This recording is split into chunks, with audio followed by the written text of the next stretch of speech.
전공의들의 집단 사직으로 인한 의료 공백 사태가 18일째를 맞은 가운데 오늘부터 간호사들이 수술 부위 봉합이나 삽관 등 더 많은 의료 행위를 할 수 있도록 업무가 확대됐습니다. 전공의들이 떠난 의료 현장의 인력 부족을 해소하기 위해 정부가 마련한 조치인데 병원 현장에서는 회의적인 반응이 나오고 있습니다. 홍수연 기자가 보도합니다.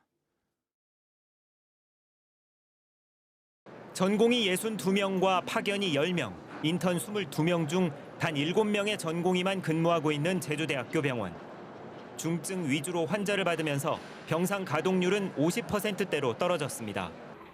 간호사들이 수술 부위 봉합이나 삽관 등 의료 행위를 할 수 있도록 업무 범위가 확대되면서 병원 측은 당장 주말부터 일부 적용하기로 했습니다.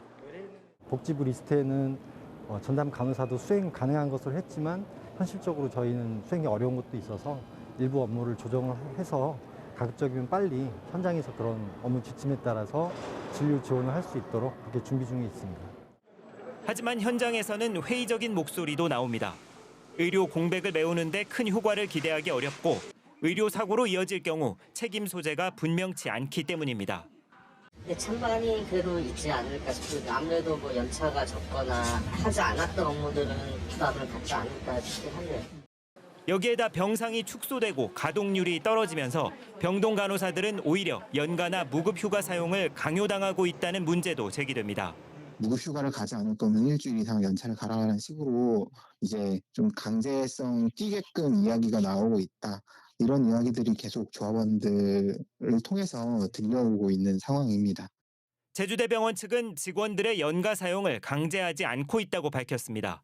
반면에 당초부터 전공의가 한두 명으로 적었던 중소종합병원들은 대부분 기존대로 간호사 업무를 운영하고 있습니다. 제주도 내 전공의 150명 가운데 병원을 떠난 인원은 141명. 이들에 대한 근무 복귀 명령서는 중대본 결정에 따라 보건복지부와 제주도가 순차적으로 발송할 계획입니다. 한편 신입생 증원에 반대해 전국 의대 교수들의 집단 사직이 이어지는 가운데 오는 18일로 개강을 연기한 제주대 의과대학 측은 아직까지 교수들의 집단 행동은 없다고 밝혔습니다. MBC 뉴스 홍수현입니다.